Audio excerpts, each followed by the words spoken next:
So here's one for you. Sugary drinks like Coca-Cola are not to blame for America's obesity problem. That's the word from a scientific organization that reportedly gets money from Coca-Cola. The New York Times reports in a weekend blockbuster that Coca-Cola spent more than $1 million to start up this scientific group, and its website is registered not at the scientific group, but at Coke's headquarters. The organization claims exercise is more important than calories when it comes to losing weight. Critics and health experts say that message is misleading.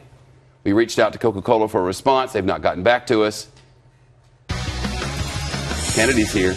She's host of Kennedy, 8 o'clock Eastern Time on the Fox Business Network. We know things go better with it. Historically speaking, it's the red, white, and you. And it's certainly sugary is not causing us to be fatter, and it's not causing diabetes, so everything's fine. Everything's totally fine. Yeah. And I actually, I'd reached out to some of my medical friends to ask them if sugar directly causes diabetes. And they say, you can't use the word cause. There is definitely a correlation.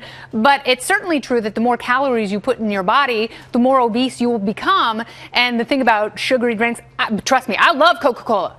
You put a little Jameson in there, and you have elevated the party. Yep. All right? It is August already, so let's not pretend.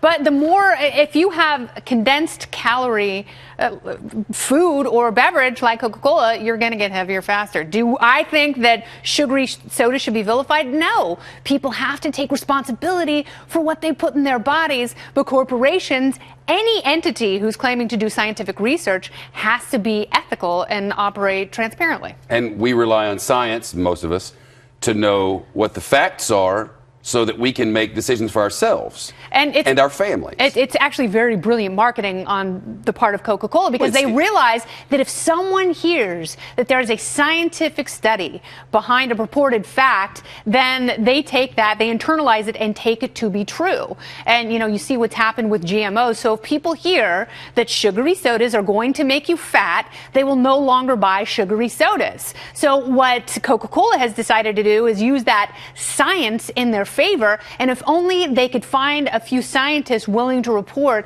that it's not the calories but the lack of exercise that's making people obese, then they can use that as sort of an underground marketing strategy. Well, this reminds me of two things.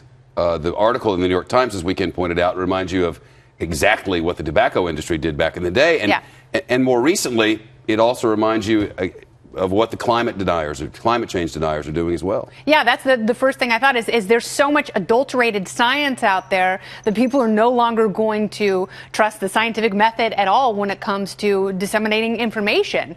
And, when you've got a topic like climate change, which is so highly politicized, it's hard to figure out, what's emotional rhetoric and what is fact. And it's, clearly very important. And with nutritional science, it seems like there's such a subjective gray area that's where these big companies sort of prey upon that. Well, of course, sugar isn't a subjective gray area, really, because we've known for a long time that sugar is not something we need a lot of.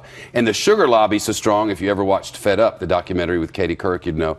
The sugar lobby is so strong that's the reason when you see those nutrition labels and they'll say, okay, fat, here's your daily percentage allowed or whatever.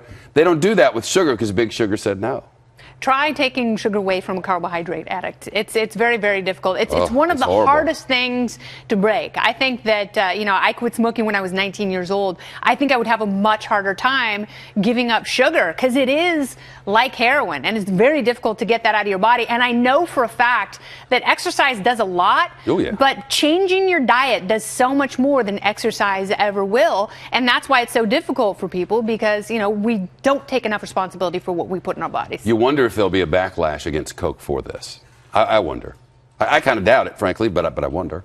Well, you've got the Mexican Coke back there in the glass bottles. Yeah. And that's made with real sugar, and that's the best kind. It makes me so thirsty. Well, you know me, I like the Diet Coke because chemicals. You can't get enough of them. I can't get enough aspartame. I don't know what I do. I want the gumballs. It's just the best thing ever. Thank you. Thank you, Shep. All right, Kennedy. Folks.